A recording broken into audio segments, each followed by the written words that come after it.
السلام علیکم ورحمت الله وبرکاته. دوستانو خدای دې وکړي چې ټول به ښه او جوړ یاست. دوستانو د نن په دغه ویډیو کې به زه تاسو ته یو داسې اپلیکیشن در وښیم چې تاسو به ټول حیرانه کړي.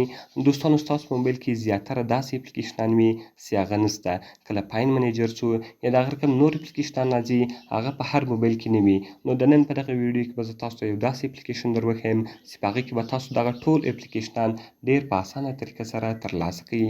نو که غواړئ چې په دغه طریقه باندې پوه سئ نو دغه ویډیو له موږ سره تر پایه وګورئ.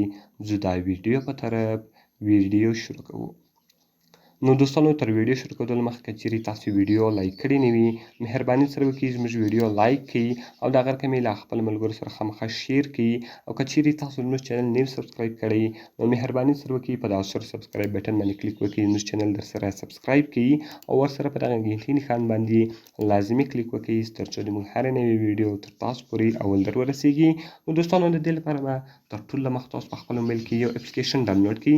دلته به تاسو راسئ په ټایټل باندې به کلیک وکړئ، لاندې به ما تاسو ته اپس لینک یا د هغه رقم اپلیکیشن لینک لیکلی وي، تاسو په دې لینک باندې کلیک وکړئ او د هغه رقم تاسو دغه اپلیکیشن ډېر په اسانه طریقه سره ترلاسه کړئ. نو دوستانو کله چې تاسو دغه اپلیکیشن په خپل موبایل کې انسټال کړئ د هغه رقم تاسو راسئ په دې باندې به کلیک وکړئ او کوم پرمیشنان څه تاسو څخه غواړي هغه ټول پرمیشنان به تاسو الاو کړئ. د هغه رقم ګوره آل ټولز یعنې په دې کې داسې اپلیکیشنان شته چې هغه ستاسو په موبایل کې نشته.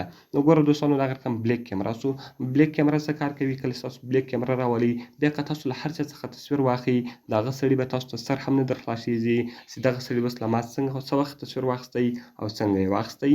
دغه رقم ګوره دوستانو د زیاترو خلکو په موبایل کې فایل منیجر نه وي نو دلته تاسو فایل منیجر پیدا کولی سئ. کله چې تاسو په فایل منیجر باندې کلیک وکړئ دلته به ګوره تاسو ته فایل منیجر راسي او د هغه رقم ګوره دوستانو سی سی ټي وي کیمرا شوه. اوس که تاسو غواړئ چې له چا څخه پټ ریکارډینګ وکړئ هغه بیا تاسو په سی سی ټي وي کیمرا کې کولی سئ.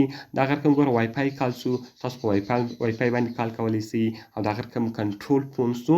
یعنې په دې کې بیخي داسې اپلیکیشنان دي چې هغه بیخي زیات استعمالیږي او ډېر ښایسته او خوندور اپلیکیشنان دي. نو دوستانو په را روانې ویډیو کې به زه تاسو ته 4-5 هغه اپلیکیشنان در وښیم چې هغه زموږ په زندګۍ کې بیخي زیات استعمالیږي. نو دوستانو که مې ویډیو خوښ شوې وي ویډیو خامخا سره لایک کړئ، له خپلو ملګرو سره یې خامخا شیر کړئ او که چیرې تاسو زموږ چینل نوي سبسکرایب کړی نو مهرباني سره وکړئ په دا سور سبسکرایب بټن باندې کلیک وکړئ، زموږ چینل در سره سبسکرایب کړئ. او دوستانو که تاسو هره پوښتنه لرئ هرې ویډیو ته مو ضرورت وي موږ ته لاندې په کمنټس کې ووایاست تر څو موږ هغه ویډیو ستاسو لپاره جوړ کړو. نو په دعاګانو کې مې یاد ساتئ، ملاوي په نورو ښایسته ښایسته ویډیوګانو کې. د خدای په امان.